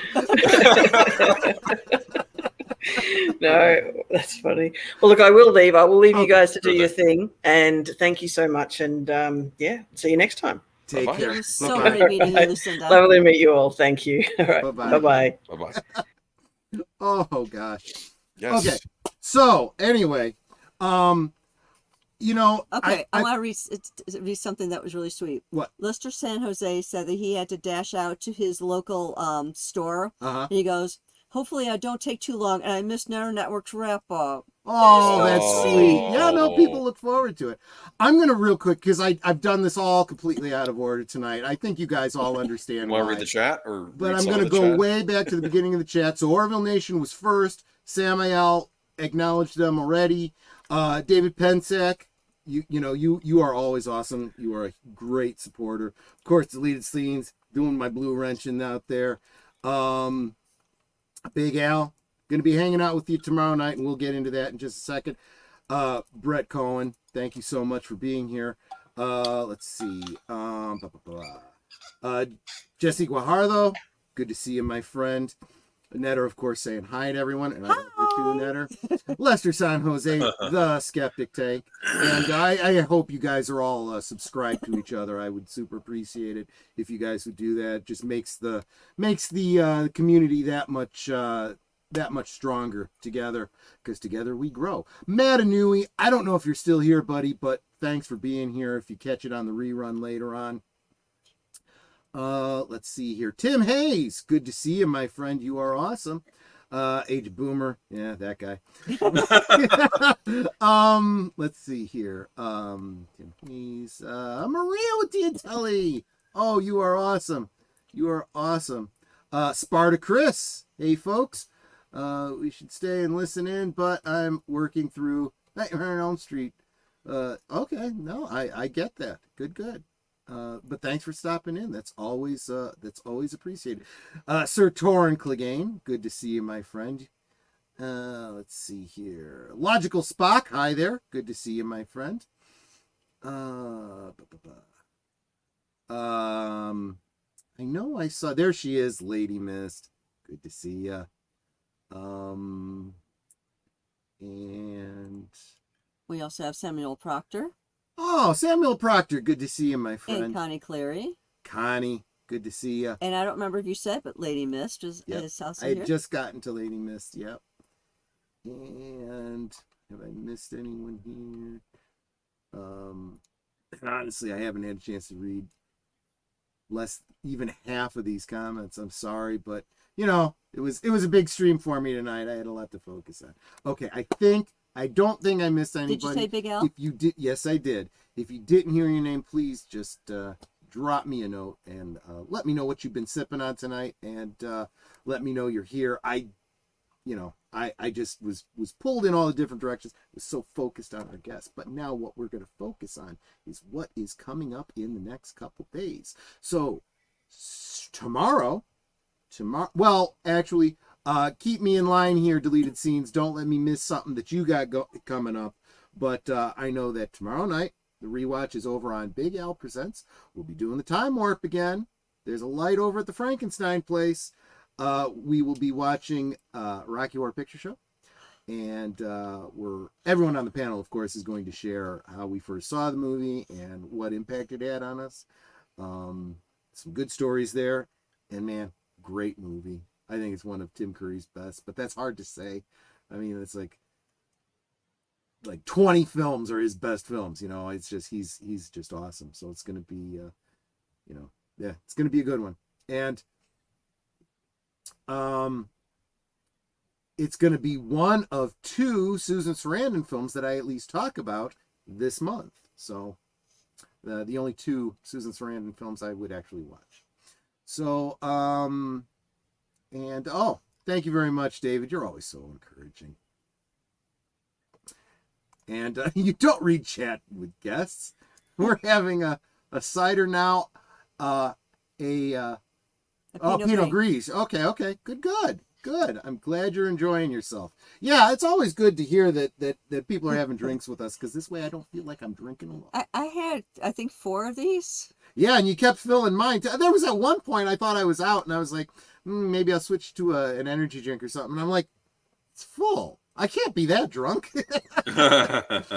But, yeah. So, Rocky Horror Picture Show tomorrow night, 9 Central, 10 Eastern on Big Al Presents.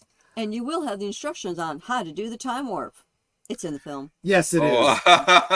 It's a jump to the left. Just a left to... And then a step to the right. With your hands on your hips. And bring your knees in tight. It's a pelvic thrust. Okay, enough. We'll save it for tomorrow. Then Sunday, unscripted with deleted scenes at 8 Eastern. That's 7 Central. Stay in your lane. A little cryptic. We'll see what it's about. I think he's talking about bad drivers. Could be. Either way, it sounds like it's going to be very interesting. And that is the 1 hour lead into Geeky Geezer's Age of Boomer. What are we going to be talking about? I've got like 12 articles about one topic. What are we going to be talking about? Okay, well, that's all going to be combined. But we are going to be talking about Castlevania. Mm-hmm. Because I have You got feelings about that, do you? Strong, upsetting feelings. There's a reason why you may have noticed I've had Geeky Geezers for about 3 years now, and I've never talked that much about Castlevania. But we're going to talk about it this Sunday, because unfortunately it's something I'd rather just ignore now. But I'm going to go into I'm going to do good old days on Castlevania. It was at one point my favorite, might still be, but at least at one point in my time, my favorite gaming series. And I'll talk about that on Sunday, and we'll get into some recent news regarding a certain Netflix series, because I found it very obnoxious, even more so than I found in the past, like whoever's doing this new series.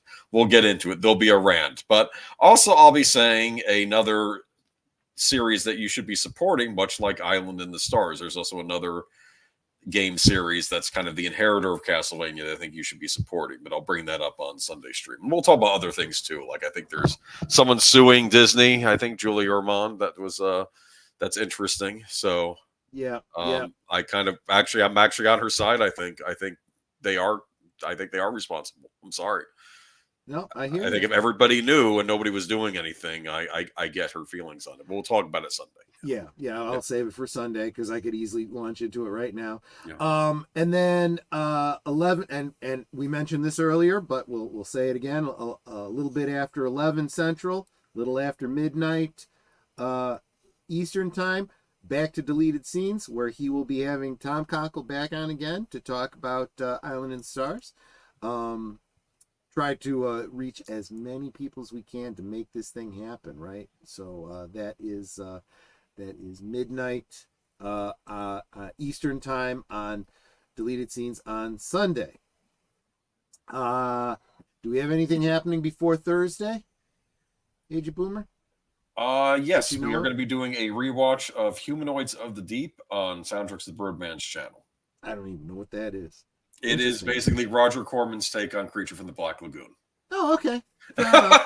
From the 1970s. It's kind of a grim movie. I know he likes the score, though. I think Big Al will be on with us, too. And then Deleted Scenes is going to be taking some time off, because I think he's going to be going to see another John Williams concert, so that'll be interesting. There you go. I'll do something on that later in the month, yeah. Okay, and that's what, Wednesday? That's Wednesday, yes, at 8:30 Eastern Standard Time, 7:30 Central. Is it Central Standard Time or Central something else? It is. I think it's currently Central Standard Time. It is about to be Central Daylight Time pretty soon. Okay, good to know. Okay, I think that's how it works. But I just say Central and Eastern. Is that because of Daylight Savings Time? Yeah. Oh my word! I've been doing these things all wrong all this time. I don't yet to put the D in there. Okay, thank you. It doesn't matter. I just go C and E. Central and gotcha.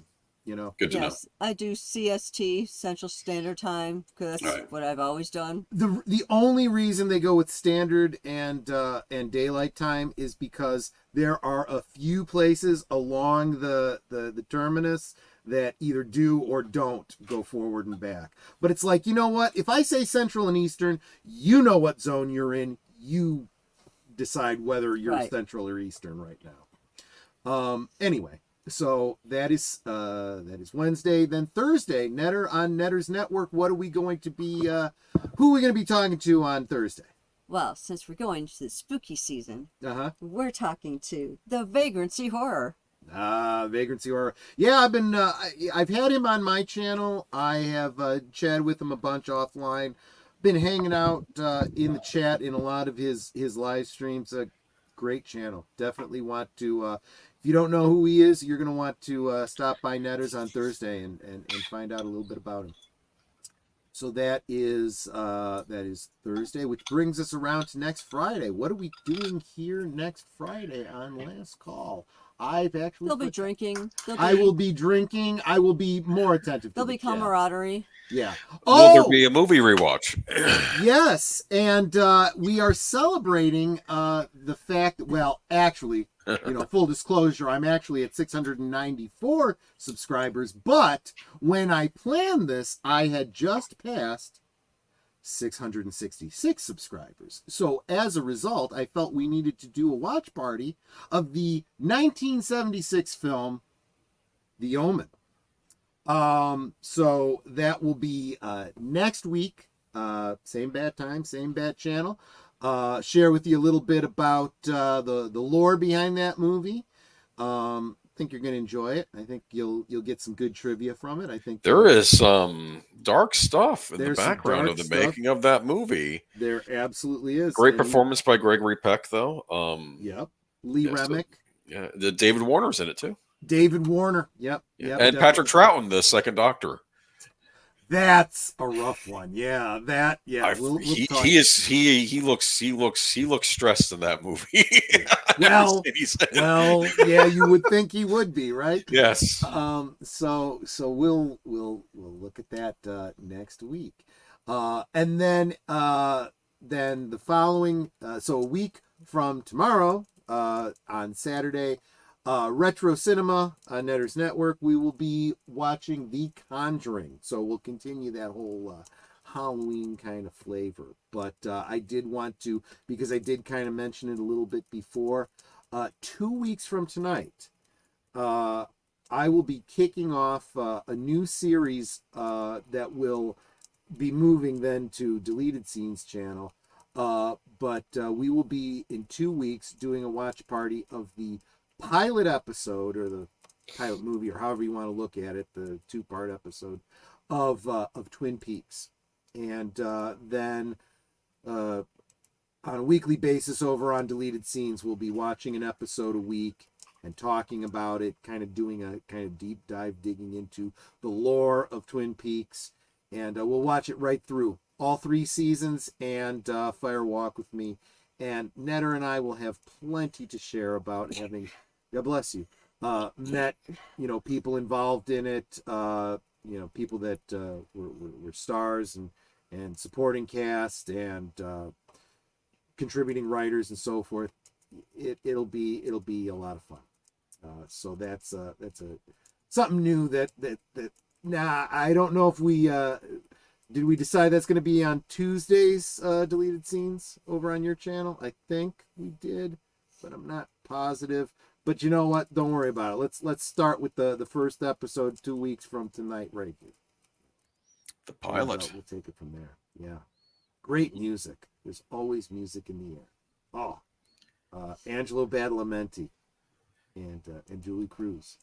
And that's going to be real bittersweet because there's so many people we've lost, in the past 30 years, that were so important to Twin Peaks. People are still talking, is there going to be a 4th season? Imagine from David Lynch's point of view, it's like, who's left? Who's left? The next generation. Yeah, he's gonna. You could make it like a CW series. Actually, it'd be funny if he did it as if it was done as a CW series and all the tackiness that would go on. We'll touch on that when we get to the season 3, The Return, because I do believe he intended there to be some influence that kind of a probably. Yeah, I think you're right too. I think because you're right. each season kind of pastiches a different genre of television, and that's intentional. I say pastiche, but I think he really wanted to parody it. So we'll talk about that. But that is the week in review. Boomer, I haven't let you talk all night. Was there anything that you wanted to share that we didn't get out to everybody? No, I think we covered everything. I did like the comedy he was making though about how the ornamentation and stuff on the ships and stuff. If you think back to the Old West, people were a lot of those saloons had fancy stuff imported from Europe in them because they were trying to have all the comforts of. That is true. Yeah. That is right. And so when you see that, like in your Western films and stuff, that's not BS. That's legit. They really were. And why in the saloon? Because that's where everyone congregated, right? Yeah. So in fact, look at like Blazing Saddles. Look at The Office for the businessman, right? How ostentatious it was. That was not uncommon.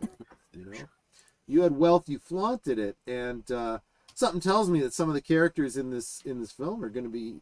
We're going to run the gamut, just like in Star Wars, right? You had the longtime officers, you had the royalty, you had the pirates and the smugglers, and I think you're going to see all walks of life probably in Island in the Stars as well.